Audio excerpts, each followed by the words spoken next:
Olá, meu querido irmão, minha querida irmã, você que está nos acompanhando e que tem intencionado ter uma família melhor ou pastorear a sua família melhor. Nós estamos falando exatamente sobre isso. A última aula que nós tivemos, nós falamos sobre a comunicação dentro do lar. A penúltima, nós falamos sobre os princípios que sustentam uma vida no lar. E a primeira aula que nós tivemos, nós falamos sobre um assunto muito peculiar, que foi o mito da família perfeita. Às vezes nós acreditamos num padrão familiar e buscamos soluções mágicas para parecermos com esse padrão ou com essa família de telenovela, essa família de filme hollywoodiano. Mas não se engane, como eu já disse para vocês, a família perfeita ela não existe. O que existe são famílias rendidas a Deus, que alcançam de uma certa forma a plenitude da felicidade que elas podem dentro do mundo que vivem. Eu acredito que a família ela é uma instituição, e por ser uma instituição, ela envolve toda uma estrutura. Existe um esquema familiar, uma estrutura familiar, da qual nós não podemos desconsiderar. E por isso eu quero falar com você hoje exatamente sobre isso, sobre estrutura, sobre pilares de sustentação familiar, ou pilares que promovem a sustentação dentro de um lar. É interessante porque eu tenho sempre falado para vocês sobre o padrão familiar ou a ideologia, a ideia de família ser algo divino e não poder fugir disso, mas se nós acreditamos dessa forma, nós vamos ter que passar pelo Antigo Testamento. Porém, ao olhar para o Antigo Testamento, é comum as pessoas acreditarem que ele parece ter uma certa tendência machista ou puxar de uma certa forma benefícios para o lado do homem, do patriarca familiar. Não é bem assim.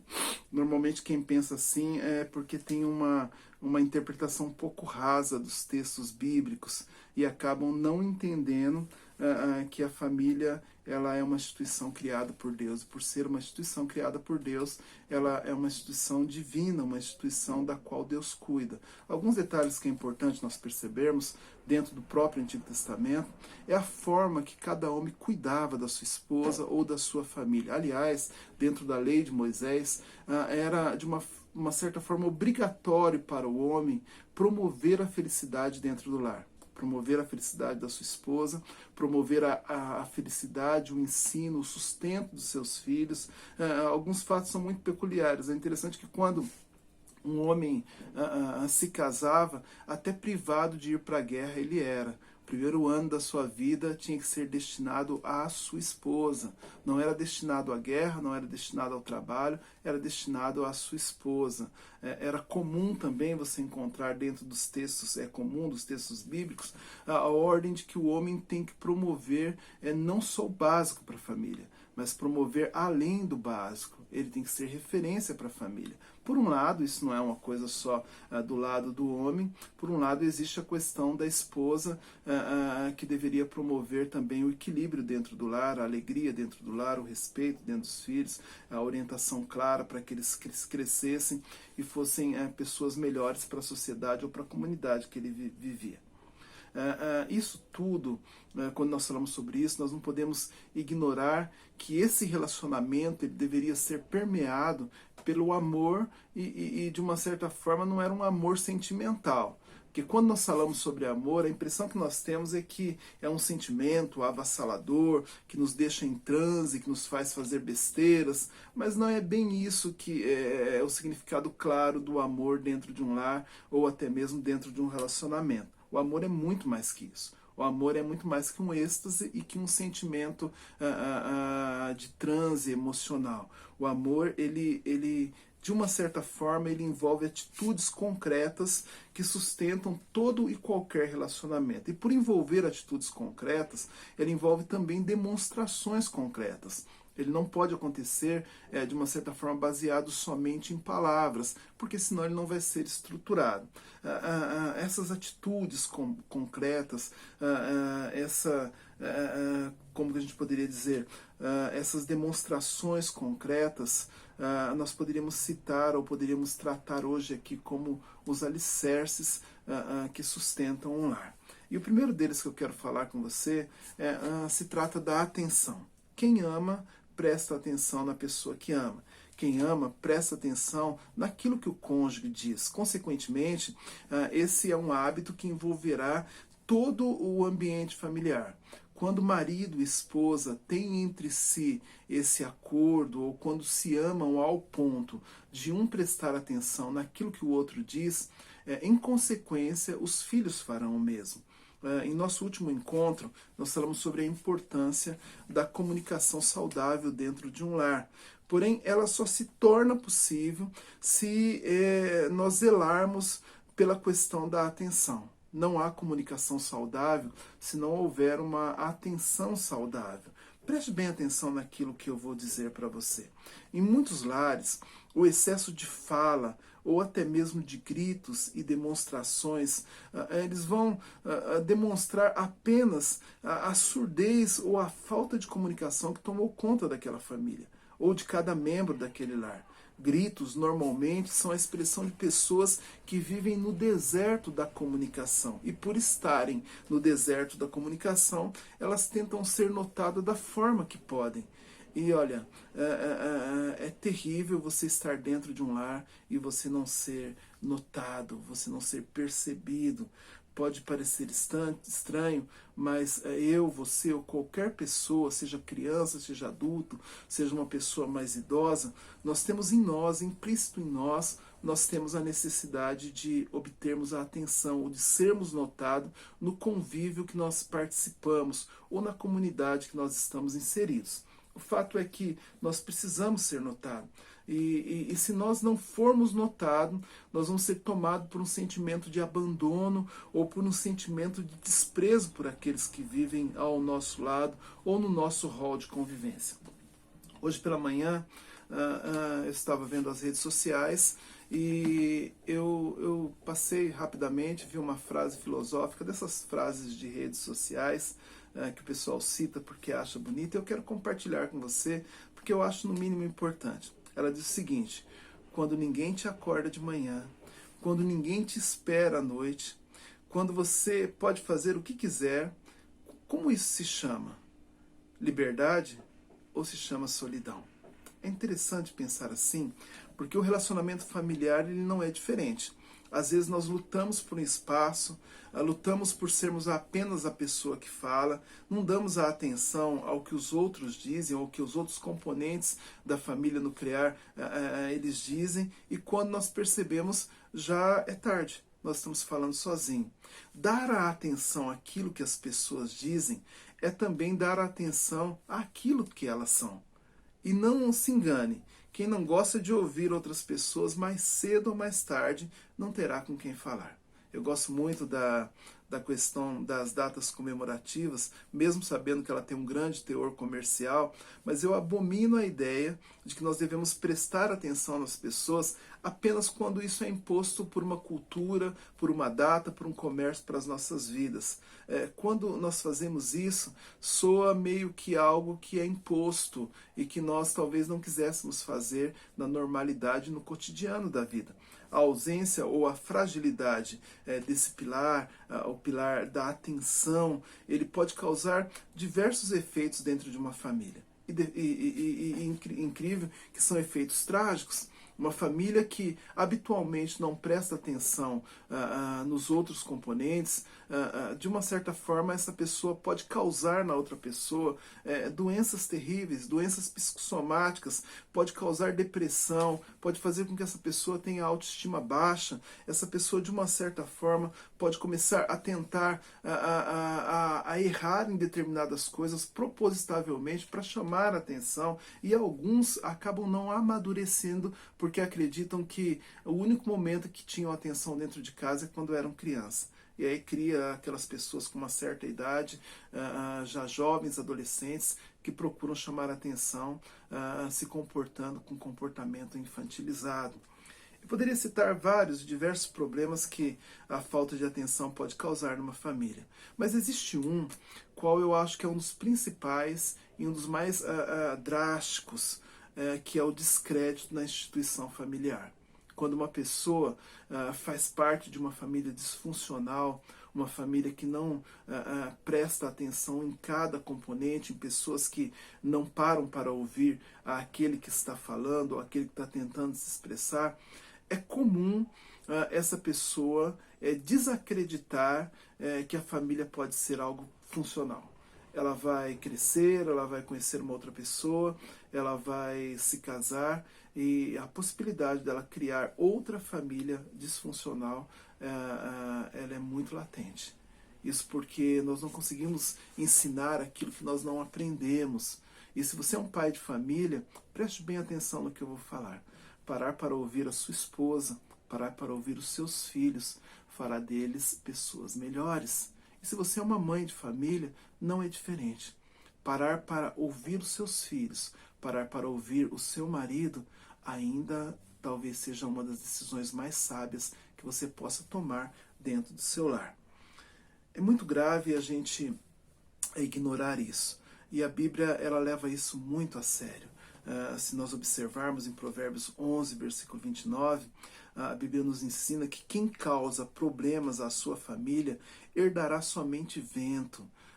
Esse versículo me faz entender que são pessoas que, de uma certa forma, acabarão a sua vida sozinha, acabarão sem companhias. Não é só uma herança palpável no quesito, poderíamos dizer, material, mas se trata daquilo que vai acontecer no futuro da pessoa. Ignorar a atenção que nós devemos dar àqueles que convivem conosco pode, no mínimo, ser desastroso para a vida nossa e para a vida de outras pessoas. Um outro pilar importante que eu quero que você considere e que tem muito a ver com o pilar que nós já falamos é o pilar da aceitação. Uma das necessidades básicas de um indivíduo é ser aceito. Nós queremos ser aceitos na nossa família, nós queremos ser aceitos por pessoas do nosso rol de convivência, no nosso trabalho, na nossa comunidade, quer seja ela uma comunidade de fé ou não. Nós queremos ser aceitos, isso é fato. E nesse assunto, antes de falar a respeito de como isso se estende ao núcleo familiar ou a mais que duas pessoas, é importante nós tratarmos antes dentro do aspecto conjugal. Porque eu acredito que quando isso é tratado entre marido e esposa, consequentemente, ele vai trazer efeitos na vida de cada filho quando a família possui filhos.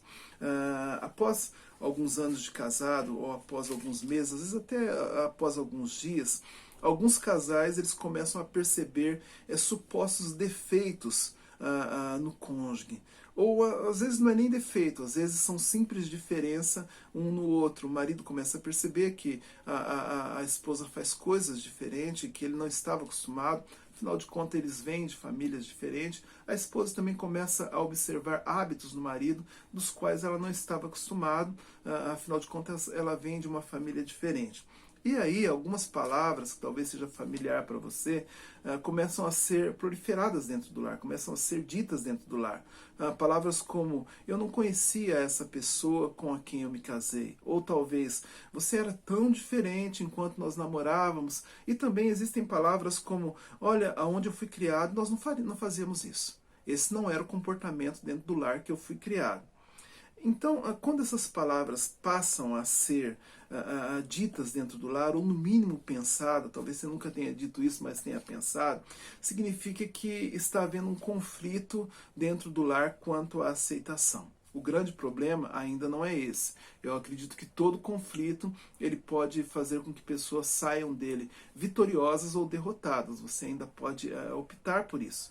Mas eu acredito que o grande problema é quando consciente ou inconscientemente nós começamos a tentar, por conta dessa insatisfação, tentar mudar o nosso cônjuge, tentar mudar os procedimentos dele. Às vezes privando de uma certa forma de algumas coisas, ou exigindo aquilo da qual ele nunca foi, ou ela nunca foi preparada para estar fazendo. Isso é muito comum acontecer dentro dos lares, na maioria dos lares. Mas quando eu digo que isso é muito comum, eu não estou dizendo que isso é correto. Eu estou dizendo apenas que isso é comum acontecer dentro dos lares. E aí, outro problema que vai surgir é que essa tentativa de mudança, ela é inútil. Ela é inútil. Nós não conseguimos mudar pessoas. Não conseguimos mudar pessoas boicotando as pessoas. Não conseguimos mudar a pessoa instigando ela à mudança. Essa tentativa, ela se torna no mínimo inútil. Ela irrita. ela decepciona, ela de uma certa forma ignora as particulares de um cônjuge e muitas vezes, não vou dizer todas as vezes, ela pode até lançar o seu cônjuge nos braços de uma pessoa estranha que vai aceitar o que ele diz ou a forma que ele é. Quando eu falo sobre jogar nos braços de uma pessoa estranha, eu não estou dizendo propriamente do adultério, mas eu estou dizendo de pessoas que por ouvirem o cônjuge ou ouvir o outro lado da moeda, poderíamos dizer assim, vão começar a gerar influência dentro da sua casa e às vezes essa influência não pode não ser tão boa. Quando você tem algum amigo que ele te aconselha algo que fragiliza o seu relacionamento familiar, é possível que essa pessoa não esteja pensando muito em você. Ela, se não pensa na sua família, é provável que ela não pensa muito em você e de uma certa forma ela vai ser uma válvula de escape por ouvir aquilo que você diz. Então, pessoas que não são aceitas, normalmente elas são tentadas a quererem provar que não são de se jogar fora. E o interessante é que é aí que o perigo vai encontrar morada, porque nós vamos tentar argumentar as saliências que nós temos para pessoas que vão nos ouvir e acaba criando um grande problema porque vai fragilizar o pilar da aceitação dentro do lar. A aceitação ela está ligada diretamente ao valor que você dá a uma pessoa, à pessoa que está ao teu lado, e ao feedback de valorização que ela mesma tem dela própria. E se nós, de uma certa forma, não pensarmos que quando nós negamos aceitar a pessoa com a qual nós casamos da forma que ela é lógico que algumas adequações acontecem, mas se nós vivermos uma vida toda tentando mudar uma pessoa, nós vamos de uma certa forma nos privar de enxergar que essa pessoa tem valores incomuns guardados nela que nós nunca vamos observar. Algumas pessoas aprenderam a pensar que a aceitação ela tem a ver com algo a ser conquistado. Então, olha, se você quer ser aceito por mim, então conquiste essa aceitação. Na realidade, isso é uma ideia um pouco distorcida a respeito de aceitação. Se fosse assim, o que pensaríamos sobre Jesus nos aceitar dentro do reino dele, né? Se nós não temos nada para oferecer? Eu poderia, sem medo de errar, dizer para você que a aceitação tem muito mais a ver com graça do que a ver com conquista. E o interessante é que qualquer coisa que fuja da graça, dentro da aceitação de um processo familiar, de um relacionamento familiar, ele passa a ser uma negociação. Passa a ser uma negociata, você faz isso que eu faço aquilo. Ou uma conquista, o que parece saudável, mas não tem nada de saudável no meio disso. Quanto mais próximo da graça a aceitação está dentro de um lar, maior a possibilidade de um lar ser equilibrado e maior a possibilidade daquele lar fluir de uma forma saudável. Observe comigo, quando uma pessoa não aceita a gente, vamos falar agora de mim, de você, é muito difícil aceitar essa pessoa ou aceitá-la como ela é. Então fica difícil um relacionamento. Agora inverta os papéis. Quando nós não aceitamos uma pessoa como ela é, como que nós queremos que essa pessoa se sinta? Há um tempo atrás, eu assisti um filme, desses filmes românticos que passam na Netflix. Eu vou contar um pedaço dele para você, não vai parecer nada romântico, mas era um filme romântico. E nesse filme ele falava de uma família disfuncional. Os pais eram traficantes, os pais, na realidade era só o pai, era traficante, vivia uma vida libertina, e um dos filhos dele, ele tinha 3 filhos, ele decidiu que ele não queria a mesma vida que o pai, então ele foi para a escola, conheceu uma garota, e aí que entra a parte romântica do filme, mas eu não vou falar muito sobre ela. Ele conhece uma garota e ele decide que ele quer uma vida diferente, que ele quer fazer uma faculdade, que ele não quer aquela vida para ele. É interessante que dentro dessa disfuncionalidade, o pai achou que não estava sendo honrado pelo filho por não assumir os seus negócios, que de certa forma eram negócios errados.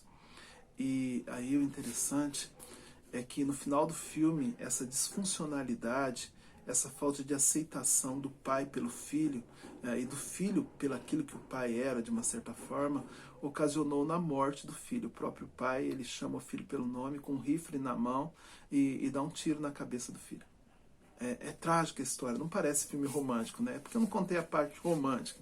Mas o que interessava para entendermos é que, na realidade, não aceitar uma pessoa pode ter consequências drásticas. Todos nós temos defeito. E até somos relevantes dentro de algumas situações de defeito no nosso lar. Mas existe uma coisa que nos cutuca profundamente, que nós temos dificuldade de aceitar, que é abrir mão da nossa razão em prol da razão do próximo. E às vezes nós vamos confundir a razão do próximo como defeito, e muitas vezes não é. E aí é que nós entramos em choque. Isso seria diferente se nós fôssemos um pouco mais flexíveis. As diferenças alheias é uma coisa que pode não ser um problema grande se nós a enxergarmos como uma possibilidade. É como se fosse um corpo. Eu vou citar isso, mesmo porque nós vamos tratar alguns exemplos bíblicos nessa área.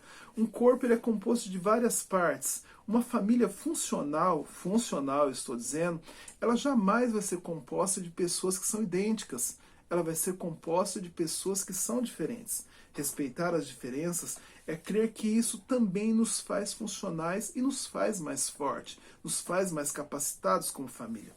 Todas as famílias, não se engane, todas as famílias disfuncionais descritas na Bíblia e na história da humanidade se depararam com pessoas que não aceitavam as diferenças entre si, dentro da própria casa. Até mesmo a igreja, a família de Deus, terá dificuldade em prevalecer se tiver dificuldade em se aceitar dentro da sua diferença. Pessoas são diferentes, famílias são diferentes.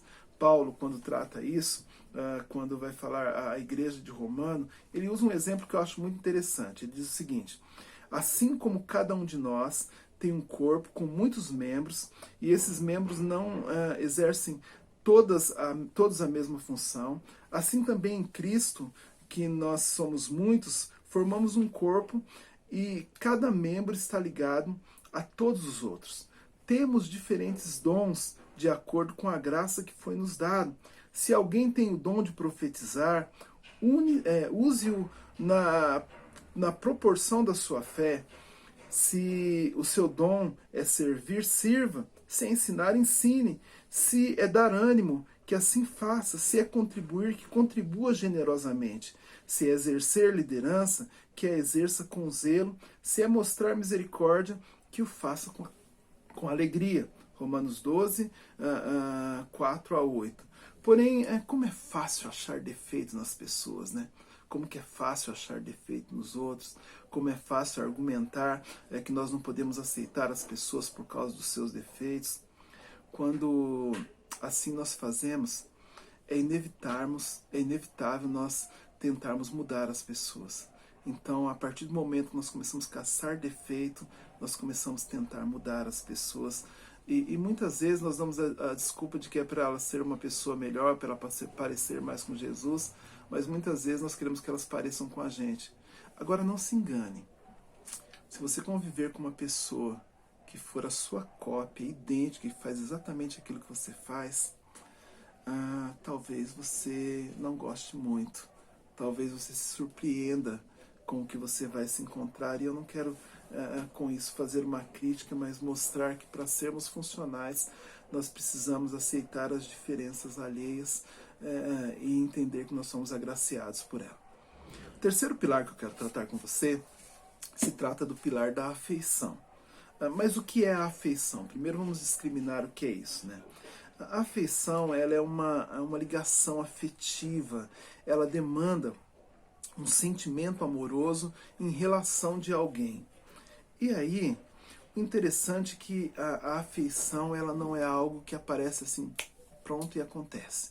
Eu vou explicar para vocês com um exemplo bem simples, mas que vai fazer nos entender um pouco mais. Há um tempo atrás, mais propriamente no ano de 2001, a DreamWorks ela lançou um desenho animado e o nome do desenho se chamava Shrek. Muitos assistiram, talvez você tenha assistido esse desenho também, era uma animação computadorizada, e aquele desenho, ele de uma certa forma conseguiu conquistar um grande sucesso. E quanto a isso, quanto ao sucesso que lhe foi rendido, ele acabou conseguindo ir um pouquinho mais longe, até o ponto que eu conheço. Ele teve mais 3 edições posteriores a isso, teve uma franquia, teve uma série de TV e teve até um musical americano que foi trabalhado em cima desse desenho ou dessa animação. Interessante é que o Shrek ele teve uma aceitação de 89% da crítica e do público, algo que é muito considerável, então ele foi algo que valia a pena se investir. E a proposta do desenho, ela misturava mais ou menos assim, alguns personagens de contos de fada, tipo o Gato de Botas, tipo a princesa e o príncipe, mas numa versão um pouco cômica e distorcida. E o Shrek acabou tendo uma aceitação em todas as idades, era muito eclético a questão desse desenho. Agora, o que muitos não sabem é que o personagem, o Shrek, aquele verdinho, ele é um ogro. E muitos não sabem o que é um ogro. Mas o ogro, ele é aquele bicho-papão que os pais do século passado cantavam na música para os filhinhos, para assustar os filhos. Toda criança tinha medo do bicho-papão, do homem do saco e outros mais. Então o Shrek, ele era o famoso bicho-papão. E aí a gente pergunta assim, se ele era o bicho-papão, por que as pessoas passaram a gostar dele? Uma vez que, ao meu ponto de vista, eu assisti acho que 1 ou 2 dos filmes, o Shrek não mudou, ele continuou feio. E ele continuou grosso. E ele continuou monstruoso. Então ele continuou o bicho-papão. Eu sugiro dizer que a palavra correta para falar sobre o carinho reservado a esse personagem foi a afeição que não somente as crianças, mas que o público, de uma certa forma, revelou-se a ele ou dispôs a ter. Essa nobre atitude de carinho quando nós vemos alguma pessoa engraçadinha, que fala algumas coisinhas que a gente gosta e que nós conseguimos, de uma certa forma, observar coisas boas nela, mesmo ela sendo uma pessoa monstruosa, feia, horrível, é chamada de afeto. Esse afeto ele pode fazer o feio ficar bonito e pode fazer, às vezes, até aquilo que nós não gostamos ficar irresistível. Porém, isso é possível quando nós olhamos intencionalmente, observando o afeto que nós podemos ter por aquela pessoa ou por aquela coisa, de uma certa forma, né? Quando eu falo coisa, não é a pessoa, é algo, é um objeto mesmo. Então, nós começamos a observar que é possível enxergar beleza naquele que muitas vezes é diferente da gente. Nós começamos a observar que é possível encontrar qualidades essenciais em pessoas que às vezes fazem coisas que nos desagradam. É possível nós encontrarmos marcas que só aquela pessoa tem, mesmo que para isso nós precisemos garimpar na vida daquela pessoa e acreditar, mas para isso devemos estar firmando o pilar do afeto sobre a vida das pessoas. Às vezes uma palavra, uma ação de alguém, quando não é desprezada, pode marcar um ponto de equilíbrio em um relacionamento familiar. Então é bem provável que você esteja pensando agora aí, mas aonde está esse ponto de equilíbrio? Aonde está essa coisa bonita que eu não estou enxergando, talvez num filho, talvez numa esposa ou num marido? Se você procurar, você vai achar. Olhe com muito carinho. Não despreze, olhe com afeto, olhe com sentimento de afeição. O problema é que nós achamos que aquilo que as pessoas fazem ou têm de bom tem que acontecer continuamente, mas não vai acontecer. Nós não fazemos coisas boas o tempo todo. Nós fazemos muita coisa errada, nós pecamos consequentemente e Jesus ainda olha para a gente de uma maneira e fala assim, olha, ali tem uma pedra preciosa, né? Eu gosto dessas irmãs que cantam essas músicas, que nós somos diamante, pedra preciosa, somos tesouro. Na realidade, nós não somos nada disso. Jesus enxerga isso na gente. Mas se olharmos para nós mesmos, vamos ver que não é bem essa situação. Então, é que Jesus olha para a gente com um olhar de afeição. E Ele deseja que a gente faça o mesmo. Você pode ter um marido, uma esposa, qual você considera um ogro, um bicho-papão. Ou até mesmo um irmão, uma irmã, que você olha para ele e fala assim, ó, chegou o ogro, chegou o grosso da família. Porém, pare para olhar direito. Pare para olhar com carinho. E você vai perceber valores na vida dessa pessoa, dons, talentos especiais que são indispensáveis para a sua família ser uma família melhor, ser uma família, de certa forma, funcional. enfatizar os defeitos, só fará com que as virtudes se tornem melhor. Vai dificultar a afeição, então comece a olhar aquilo que realmente vale a pena na vida das pessoas que estão do seu lar. Se isso parece difícil, então ouçam o que eu vou dizer para vocês. Filipenses 2, 3, 4. Nada façam por ambição egoísta ou por vaidade, mas humildemente considerem os outros superiores a si mesmo. Cada um cuide não somente dos seus sentimentos, mas também dos interesses dos outros. Bacana isso, né? Mas se não houver afeição, jamais nós vamos conseguir viver esse versículo. O quarto pilar que eu quero tratar com você tem um pouco mais sobre a questão do fazer do que do ser. É lógico que demanda daquilo que nós somos, mas exige uma certa disciplina. O quarto pilar são as atividades compartilháveis ou as atividades compartilhadas. A questão não está em sugerir para você, olha, agora você vai ter uma lição de casa e eu quero incentivá-lo a praticar isso, isso e isso, vai ter uma regrinha e tudo vai dar certo.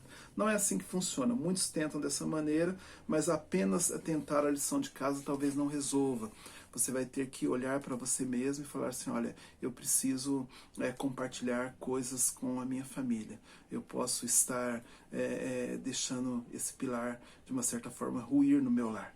Talvez a nossa geração seja uma das gerações que mais tenham dificuldade nessa área. Eu poderia afirmar sem sombra de dúvidas que a nossa geração ela tem se individualizado e isso é muito ruim. Esse aparelhinho que você está me vendo aí, esse aparelhinho que você está vendo aí, a sua TV, o seu celular, o seu tablet, o seu notebook, ele vai certificar aquilo que eu estou falando. Ele parece um equipamento nocivo, que ele tem o propósito de auxiliar na sua vida, de facilitar o seu dia a dia. Mas em muitos casos, ele tem te roubado o seu bem mais precioso, porque ele tem te privado de exercer atividades compartilhadas e compartilháveis com a sua família. A falta ou a fragilidade nesse quesito, nesse pilar, também ele gera algo muito terrível na vida das pessoas. Porque cada um vai ficar no seu canto e ele vai gerar um efeito que eu chamaria da página em branco. Ou seja, pessoas vão olhar para trás, crianças dessa geração vão olhar para trás e vão perceber que não escreveram uma história, que não tem uma história, que a sua história foi compartilhada com uma tela e não com pessoas. Muitas crianças dessa geração, principalmente dessa geração que acontece a partir da década de 90, entrando em 2000, chegando até agora, que é a década da informatização, dos smartphones, muitas crianças elas não terão história para contar. E isso não acontecerá porque os pais não a amam, não as amam, mas acontecerá porque talvez isso que nós chamamos de excesso de amor e de querer prover tudo para os filhos podem, de uma certa forma, prejudicá-los futuramente. Principalmente quando se trata de histórias com a família. Alguns vão lembrar de uma férias a cada ano e quando essa criança tiver com 12 anos, ela vai lembrar quando isso foi possível de 12 momentos específicos com os pais. Isso é muito pouco. Isso é muito pouco. Muitas vão perder o link e muitas já têm perdido o link paternal. É comum nós vemos histórias de filhos que têm nos avós como o pai ou na cuidadora como a mãe. Isso é comum. Ou talvez filhos que são orientados no seu vazio existencial por pessoas que acabam os levando para finais trágicos dentro de redes de internet. É interessante pensarmos nisso, né? Por sua vez, uma pessoa sem história, ela é uma pessoa frágil. Ela é uma pessoa sem estrutura, sem alicerce firmado. É comum uma pessoa sem história ela entrar em picos terríveis de depressão. É comum uma pessoa sem história ser uma pessoa ansiosa. É comum em uma pessoa sem história existir um vazio existencial do porquê eu existo, para que eu estou aqui. Em alguns casos, pode parecer absurdo o que eu vou te falar. É comum em pessoas sem história o desejo de não viver mais, porque não vale a pena. E isso é um passo muito curto para o suicídio. A vida familiar, ela pode e ela deve ser interessante ao ponto de ser compartilhada de forma divertida, de forma harmônica. Existem atividades que podem despertar na família o desejo de estar junto, e estar junto pode despertar na família o desejo de participar de atividades juntos. Ignorar isso vai fragilizar todos os alicerces que nós já estudamos, porque a pessoa não vai ter vontade de estar junto, então não vai haver uma família. A princípio, creio que esse exemplo deva partir dos pais. Eu acho que o pai e a mãe, eles têm o controle em promover desde a infância da criança momentos que são compartilhados, atividades que são compartilháveis. Veja comigo um provérbio que eu acho muito interessante, que ele vai nos ajudar a entender um pouco mais isso. Ele diz assim: desfrute a vida com a mulher a quem você ama todos os dias desta vida, sem sentido que Deus dá a você debaixo do sol. Todos os dias sem sentido, pois essa é a sua recompensa na vida pelo árduo trabalho debaixo do sol. O que o escritor está dizendo aqui é que se nós não começarmos no casal, raramente vai se estender aos filhos. O desfrutar tem a ver com o fazer coisa junto, participar de coisa junto.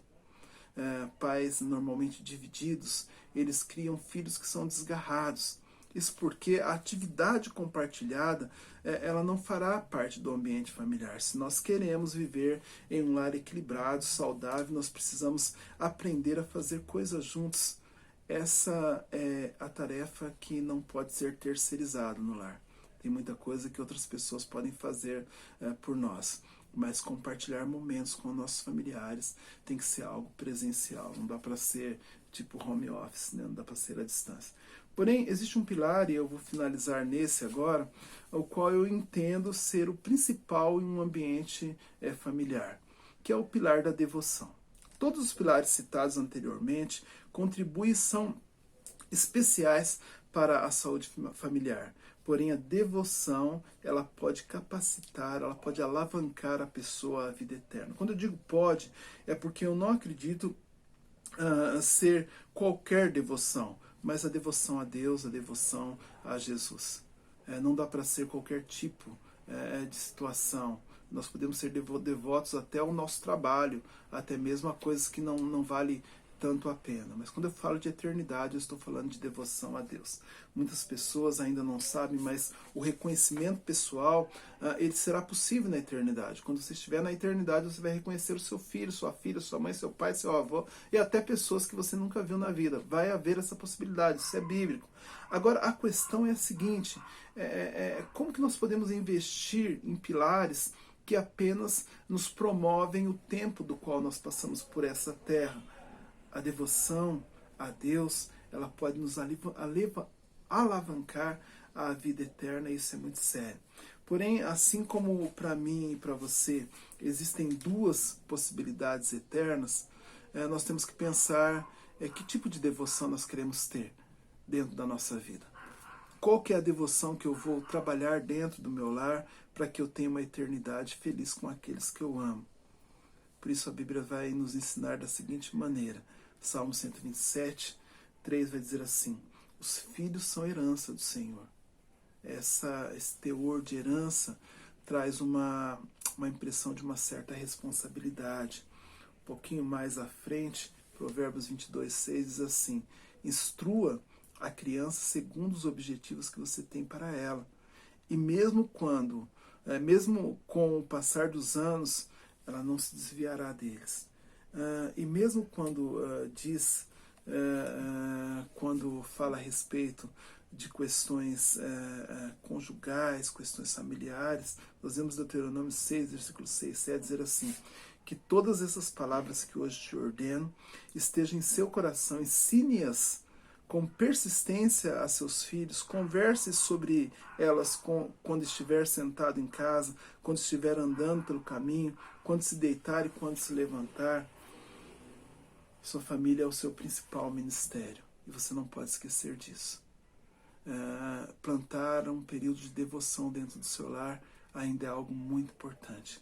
Existem muitos casamentos que poderiam ter sido prazerosos, felizes, se tivessem levado em conta os pilares da atenção, da aceitação, da afeição, das atividades compartilhadas e principalmente os devocionais. Pense nisso. Eu creio que Deus vai abrir a sua mente, trabalhar a sua vida. Que Deus te abençoe você e abençoe a sua família. Fiquem com Deus.